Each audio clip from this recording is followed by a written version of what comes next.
Once upon a time, there was an old fisherman who lived in a small ramshackle hut by the sea with his wife. They led a simple life, relying on the fish he caught each day. Though their days were tough, the old fisherman had a kind heart and never complained about his lot in life. One early morning, the fisherman set out to sea as usual. The water shimmered under the rising sun, and the waves lapped gently against his boat. He cast his net into the sea and waited. When he felt a tug, he pulled up the net and was shocked to see a small, shimmering golden fish trapped inside. To his astonishment, the fish opened its mouth and spoke, "Please, kind fisherman, let me go. I am no ordinary fish, but a magical creature. If you set me free, I will grant you any wish you desire." The fisherman's eyes widened. He had never seen anything like this in his entire life, but he was a humble man and thought to himself, "What more could I want? I have my life and the sea." With a smile, he gently released the golden fish back into the water. "Thank you," said the fish, its golden scales catching the sunlight one last time before disappearing beneath the waves.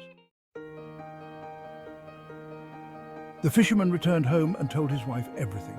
She was furious. "How could you let such an opportunity slip by?" she exclaimed. "You should have asked for something, anything to improve our poor life. Go back and tell the fish we need a new house." Reluctantly, the fisherman walked back to the shore. The sea was still calm and sparkling. He called out, golden fish, please hear me." The water rippled and the golden fish appeared. "What is it you wish, kind fisherman?" asked the fish. "My wife wants a new house," the fisherman said softly. "Go home," replied the fish. "Your wish is granted." When the fisherman returned home, he couldn't believe his eyes. Their small hut was gone, replaced by a charming little cottage with fresh paint, a sturdy roof and a warm, inviting feel. His wife was overjoyed, but it didn't take long for her satisfaction to fade. Days passed and her desire grew. "I want more," she said one morning. "If the fish could give us a cottage, it can give us a palace with servants and riches. Go back and ask." The fisherman's heart grew heavy. He knew that pushing the bounds of fortune could invite trouble, but he did as his wife asked. The sea this time was darker, with clouds beginning to gather. He called out once more, and the golden fish appeared, though its eyes were dimmer than before.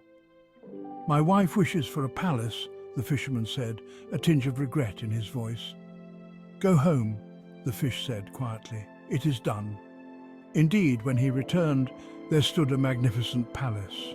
Chandeliers glittered in the halls, servants bustled about, and treasures gleamed in every corner. The fisherman's wife was now the lady of the grand estate, but even this was not enough. Days turned into weeks, and the wife's ambition grew fiercer. "I must be the queen of this land," she declared one day. "Go and tell the fish I want to rule over everything." The fisherman trembled as he made his way to the shore. The sea was now wild and angry, waves crashing violently against the rocks. He called out to the golden fish, and when it appeared, it looked weary and sad. "My wife. She wishes to be the queen," he said, barely meeting the fish's gaze. The fish was silent for a long moment before responding, "Go home, it is done." But when the fisherman reached home, there was no palace, no riches, no servants, only the old broken-down hut they had started with. Inside, his wife sat weeping, stripped of everything by her own greed. The fisherman looked out at the now calm sea, and though his heart was heavy, he whispered a lesson he'd learned too late. Greed has taken away even what was freely given.